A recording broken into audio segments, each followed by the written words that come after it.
A gaggle of phony DEA agents complicate Crockett and Tubbs' attempt to take down a drug lord on today's Miami Vice. Knock Knock Who's There was directed by Tony Warmby and was written by Michael Duggan from a story idea by Dick Wolf. Despite that awkwardly punctuated title, which grates on my nerves every time I see it, it's not at all bad. Let's get to it. While right across the river by Dire Straits' place, Crockett and Tubbs meet at an empty club to buy cocaine from a dealer named Esteban Montoya, who is played by Deadwood's Ian McShane, who is also Mr. Wednesday on American Gods, and Winston in the John Wick films. Miami Vice has a knack for casting some of my very favorite actors, and Ian McShane is way, way up there, right along with John Glover and Gary Cole.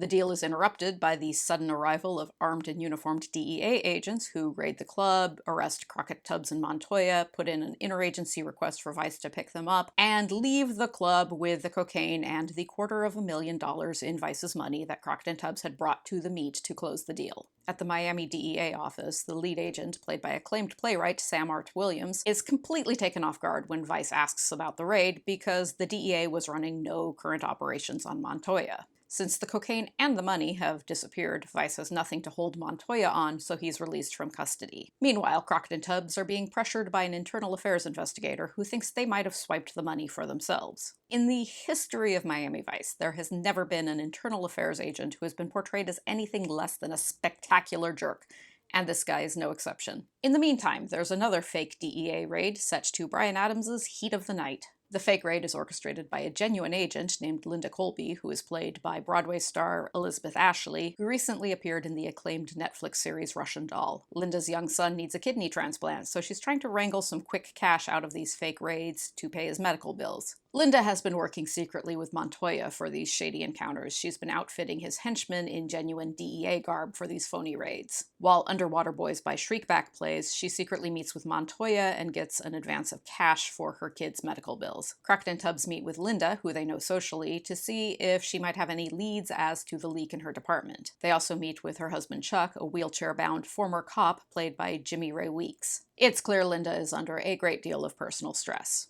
Suspecting they're dealing with a single rogue DEA agent, Vice asks Izzy to get the word out that Crockett, as Sonny Burnett, is looking to buy a great deal of cocaine. Montoya asks Linda to give him info on Burnett to see if he's a viable customer, which seems a little unnecessary since we already saw Montoya doing business with Crockett and Tubbs in the opening sequence. In exchange for money, Linda gives Montoya her DEA file on Sonny Burnett at a bar while The Fashion Show by Grace Jones plays. The file, of course, happens to mention that Sonny Burnett is the undercover alias of a Vice cop named Sonny Crockett, so Montoya immediately announces his intention to kill him. Linda is concerned by this. Crockett and Tubbs meet with Montoya at Cayoche, a festive Cuban stretch of Little Havana. Before Montoya can kill them, Linda pops up to gun down a few of Montoya's henchmen. Crockett arrests Montoya, and Linda is wounded in the resulting shootout. As she's carried off in a stretcher, Crockett arrests her for masterminding the fake DEA raids. I'm on the fence with this one. It's got some especially beautiful visuals. As with Lend Me an Ear a few episodes back, we see the series doing some cool and interesting things with lighting, which I adore. The idea of these phony DEA raids is a good one, and Elizabeth Ashley brings some sophisticated nuances to her performance as Linda Colby. I also really like Ian McShane as a ruthless drug dealer who always seems to carry out his various misdeeds while wearing a tuxedo. On the other hand, Miami Vice sometimes struggles with these episodes that try to serve as a character study of a single flawed character, such as Linda Colby. At heart,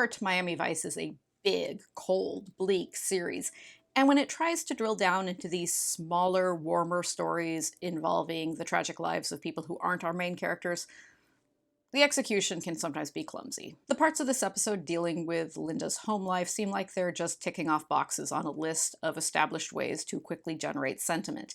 Here's her sick child, here's her wheelchair-bound husband, here are her mounting hospital bills. Other TV shows are better equipped to handle sentimental drama, but Miami Vice's strengths really lie in larger-than-life stories of greed and corruption set against a backdrop of glittering decadence. So it misses a little on that front. It's still pretty good, and I'm giving it 3 flamingos.